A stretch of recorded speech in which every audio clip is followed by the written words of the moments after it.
Hello दोस्तों, स्वागत है आप सभी का हमारे इस चैनल पर। तो हम लोग पढ़ रहे हैं राष्ट्रीय गौरव, पर्यावरण एवं मानवाधिकार अनिवार्य प्रश्न पत्र। प्रश्नों के माध्यम से मैं सब्जेक्ट आपको पढ़ा रहा हूं। चलिए हम आगे के प्रश्न देखते हैं। तो 627 नंबर प्रश्न तक हम लोगों ने कर लिए थे, 628 से करना है। तो पहला प्रश्न आज का है, वन विनाश से क्या होता है? पर्यावरण असंतुलन, हिमस्खलन, भूक्षरण, उपरोक्त सभी। ऑप्शन डी आपका सही होगा, उपरोक्त सभी। ओके, फटाफट हम लोग करते हैं इसको। भाई, जब वनों को विनाश करते हैं यानी उनको काटते हैं तो पर्यावरण असंतुलन होता है, हिमस्खलन होता है, भूक्षरण होता है। ओके, सभी प्रॉब्लम्स आती हैं। तो ऐसे प्रश्न तो आप कर ही लेंगे। निम्नलिखित में से कहाँ भारत में हाइड्रोकार्बन प्रदान करने वाले वृक्ष उगाए जाते हैं? हाइड्रोकार्बन प्रदान करने वाले वृक्ष भारत में कहाँ उगाए जाते हैं? पश्चिमी भारत में, राजस्थान में, दक्षिणी पश्चिमी उत्तर प्रदेश में, उपरोक्त सभी।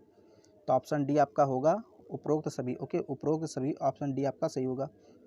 अगला प्रश्न बहुत ही अच्छा है। बांध परियोजना ने देश के विभिन्न वनस्पतियों को नष्ट कर दिया, कथन किसका है? देखिए ध्यान से पढ़िए। बांध परियोजना, नदियों पर जो बांध बनाया था, इस परियोजना ने देश के विभिन्न वनस्पतियों को नष्ट कर दिया, किसने कहा था? बाबा आमटे, सुंदर बहुगुणा, मेधा पाटकर, डॉक्टर माधव गाडगिल। तो ऑप्शन सी सही होगा, Medha Patkar. Okay, option C Medha Patkar. पर्यावरण संरक्षण से संबंध नहीं है, green peas, UNEP, WWF, red cross. तो इसमें देखिए ऑप्शन इसमें दिखा रहा है पहला कि भाई ये पर्यावरण से संबंधित नहीं है। गाइड के अनुसार ये बता रहा है कि ग्रीन पीस जो है ये पर्यावरण संरक्षण से संबंध नहीं रखता, जो कि बिल्कुल गलत है। ये तो रखता ही भाई, उसका नाम ही है ग्रीन पीस। ग्रीन से क्या? हरा। हरा तो पर्यावरण से संबंध रखेगा ही। यूनेप रखता है, WWF रखता है, रेड क्रॉस नहीं रखता। ये रेड क्रॉस स्वास्थ्य वगैरह से संबंध रखता है। ओके, हेल्थ से संबंधित है रेड क्रॉस। तो ये आपका ऑप्शन होगा डी सही होगा। गाइड के हिसाब से मत चलिए, मेरे हिसाब से चलिए। ऑप्शन डी आपका सही होगा। यहाँ पर ये जो रेड क्रॉस संस्था है ये पर्यावरण संरक्षण से संबंधित नहीं है।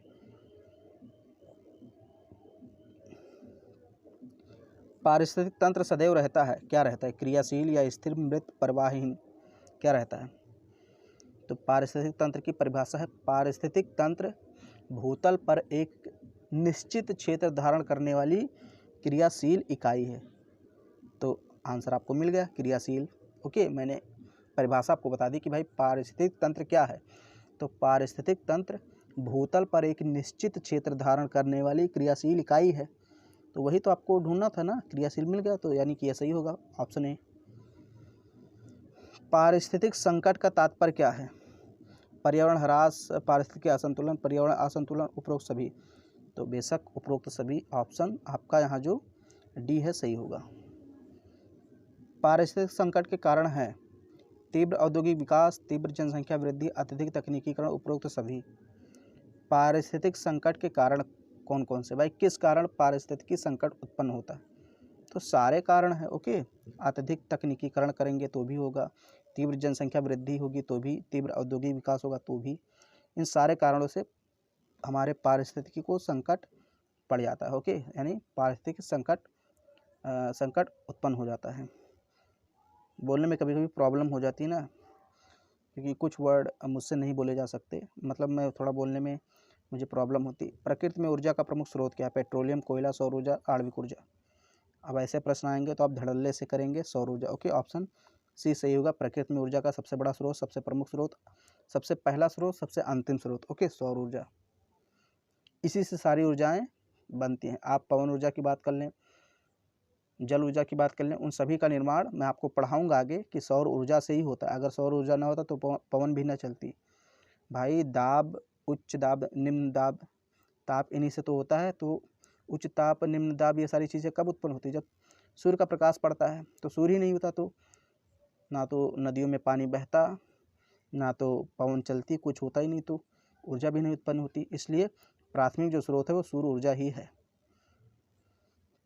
निम्नलिखित में से कौन सा तत्व पौधों के विकास पर प्रभाव डालता है? ह्यूमस, मृदा में मौजूद रासायनिक पदार्थ, सौर ऊर्जा, उपरोक्त सभी।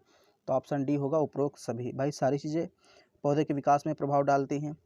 ह्यूमस यानी कि जो सड़े गले पदार्थ हैं, खाद वगैरह, वो भी प्रभाव डालते हैं। जो मिट्टी में कैल्शियम, पोटेशियम, मैग्नीशियम सारे तत्व पाए जाते हैं वो भी हैं।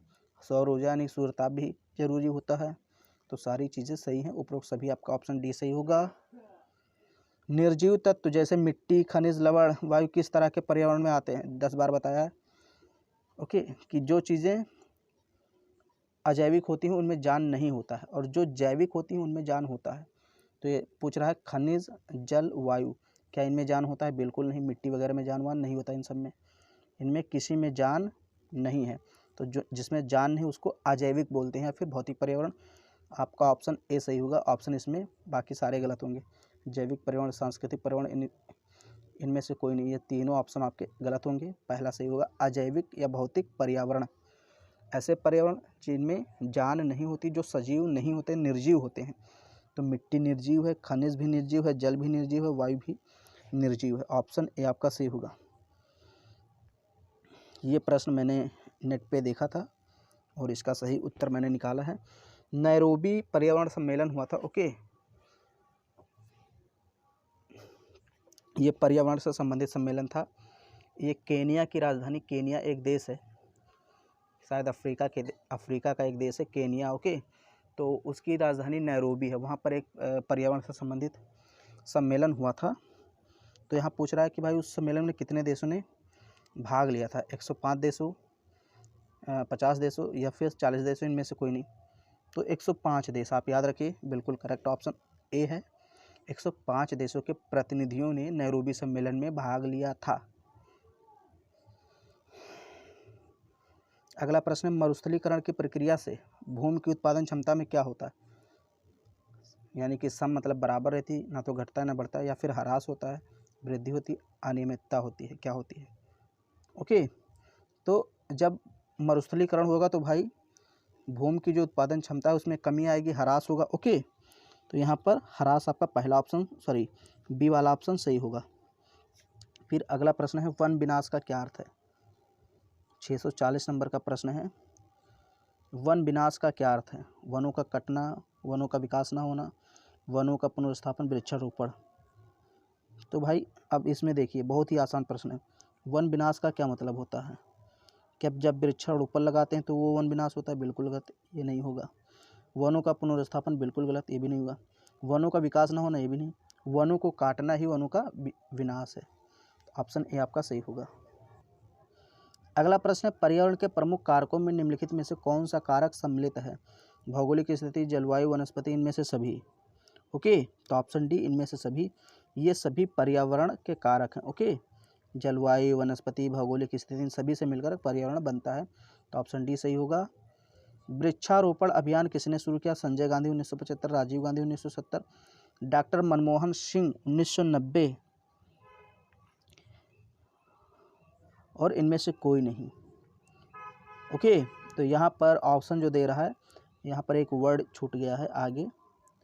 ये वृक्षारोपण के आगे होगा बृहद, बृहद वृक्षारोपण अभियान। ओके, तो ये डॉक्टर मनमोहन सिंह ने 1990 में शुरू किया था, ऐसा माना जाता है। ये मुझे थोड़ा सा अजीब लगता है कि 1990 में मनमोहन सिंह प्रधानमंत्री थे भी या नहीं, या हो सकता है ये वित्त मंत्री रहे हो या कोई और मंत्री रहे हो तो इन्होंने शुरुआत की हो।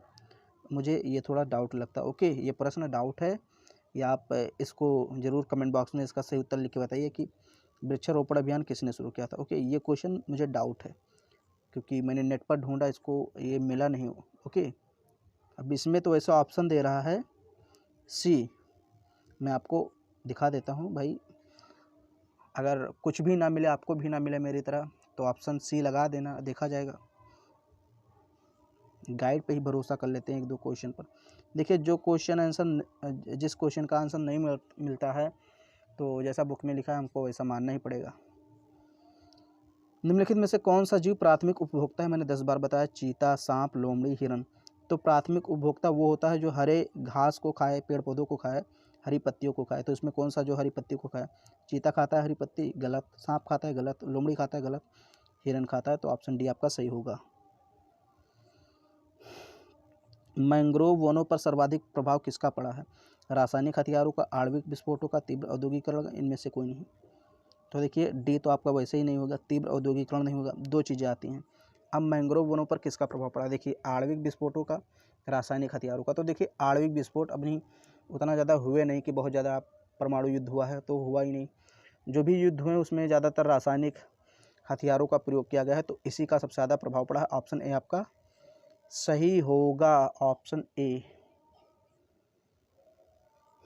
अगला प्रश्न है, मरुस्थलीय क्षेत्र में भूमिगत जल का स्तर होता है सम यानी कि बराबर, अत्यधिक नीचा, अत्यधिक ऊंचा, इनमें से कोई नहीं। यानी कि जहाँ पर मरुस्थलीय भाग होता है वहाँ पर जल का स्तर नीचा होता है, ऊपर होता है या बराबर रहता है? तो भाई वहाँ जल बहुत अंदर पाया जाता है, नहीं अत्यधिक नीचा होता है। ऑप्शन बी आपका सही होगा। सूखा व अकाल से मरुस्थल क्षेत्र बढ़ता है, घटता है, सम रहता है, इनमें से कोई नहीं। सम मतलब ना तो घटता ना बढ़ता। तो बताइए, अगर कहीं सूखा पड़ गया या कहीं अकाल पड़ गया तो मरुस्थल वाला क्षेत्र बढ़ जाएगा या घट जाएगा? भाई सिंपल सी बात है, मरुस्थलीय क्षेत्र बढ़ेगा यानी मरुस्थलीकरण होगा। जब पानी रहेगा नहीं, अकाल पड़ जाएगा, सूखा पड़ जाएगा, तो क्या होगा? मरुस्थल का क्षेत्र बढ़ जाएगा, दूर तक फैल जाएगा मरुस्थल। अगला प्रश्न है, अनियोजित विकास पर सर्वाधिक प्रभाव किसका पड़ा है? अनियोजित विकास पर सर्वाधिक प्रभाव किसका पड़ा है? औद्योगिक क्षेत्रों पर, आर्थिक क्षेत्र के ऊपर, यानी आर्थिक क्षेत्र के ऊपर, ओके, यानी आर्थिक क्षेत्र पर आप कह सकते हैं, आवासीय क्षेत्रों पर, पारिस्थितिक संकट पर। अनियोजित विकास करते हैं तो सबसे ज़्यादा प्रभाव पारिस्थितिक संकट पर पड़ता है, ओके। ऑप्शन डी होगा आपका सही आंसर। असीमित खनन का प्रभाव पड़ता है वन विनाश पर, मानव स्वास्थ्य पर, मृदा अपरदन पर, उपरोक्त सभी पर। आप बताइए। असीमित खनन मतलब जब हम बहुत ज़्यादा खुदाई करते हैं कोयले के लिए, बहुत गहराई तक खोद देते हैं, खनन करते हैं, तो उसका प्रभाव किस पर पड़ता है? सारी चीज़ों पर पड़ता है। ऑप्शन डी आपका सही होगा, ओके। मृदा अपरदन भी होता है, मानव स्वास्थ्य पर भी प्रभाव पड़ता है, क्योंकि जब खुदाई करते हैं तो तमाम प्रकार की गैसें निकलती हैं, जहरीली गैसें, तो बहुत सारे लोग उससे खान में उनकी मृत्यु हो जाती है, और मिट्टी ढीली होने से वन विनाश भी होता है, ओके। बहुत सारे प्रभाव पड़ते हैं, तो उपरोक्त सभी आपका सही होगा यहाँ पर। ये प्रश्न बहुत ही इंपॉर्टेंट है और इसको मैंने खोजा भी, बहुत अच्छा प्रश्न है। पृथ्वी पर कितने कैलोरी, ध्यान से सुनना, पृथ्वी पर कितने कैलोरी सौर ऊर्जा प्रति वर्ग सेंटीमीटर प्रति मिनट प्राप्त होता है? ध्यान से सुनिए, प्रति वर्ग सेंटीमीटर पर, यानी 1 सेंटीमीटर पर, मान लीजिए 1 सेंटीमीटर पृथ्वी का टुकड़ा है, तो इस पर 1 मिनट में कितने कैलोरी सौर ऊर्जा प्राप्त होती है? तो लगभग 2 कैलोरी मानी जाती है, तो 1.94 ग्राम होगा, लगभग 2 कैलोरी, ओके।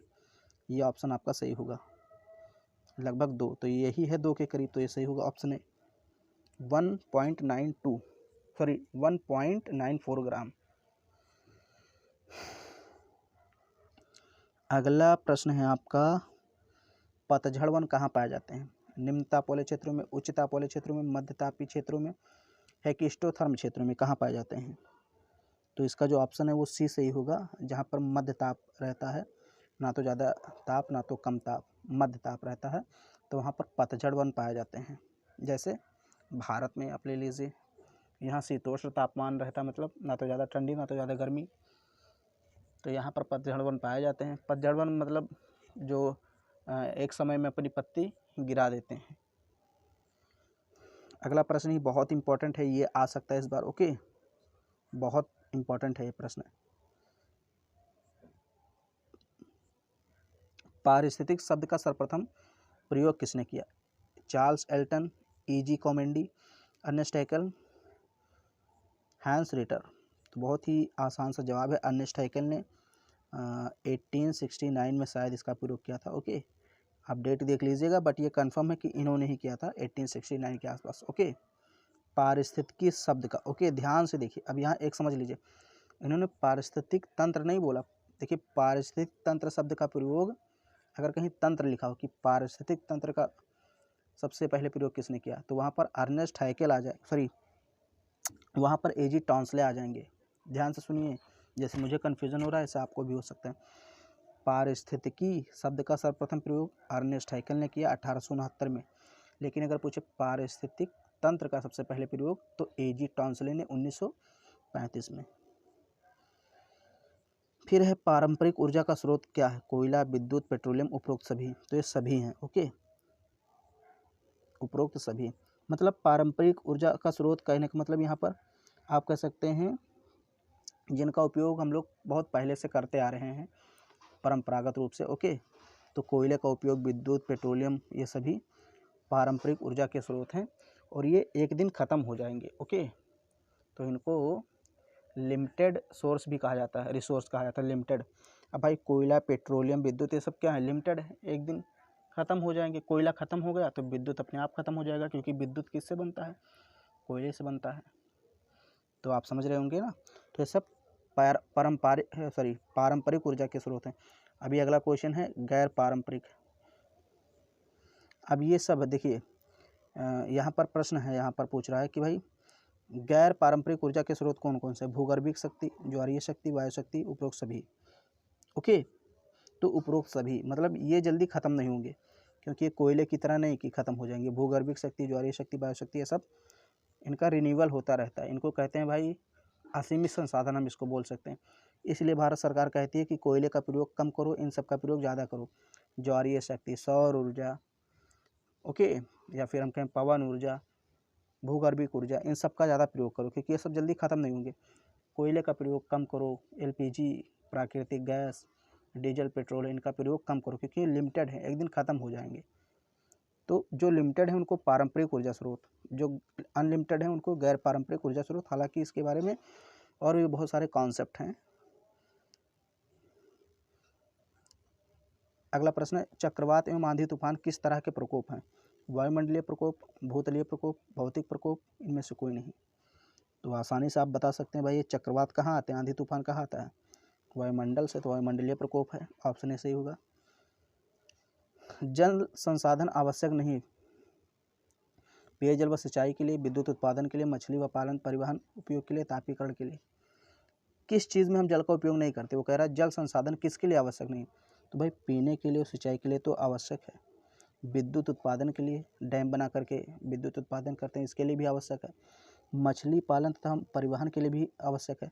लेकिन तापीकरण के लिए, यानी कि ताप बढ़ाने के लिए, तापीकरण का मतलब ताप बढ़ाने के लिए हम जल का उपयोग नहीं करते। तो ये आपका डी ऑप्शन यहाँ पर सही होगा। पूछ रहा है जल संसाधन किसके लिए आवश्यक नहीं है, तो इसके लिए आवश्यक नहीं है, बाकी इन तीनों के लिए तो आवश्यक है ही।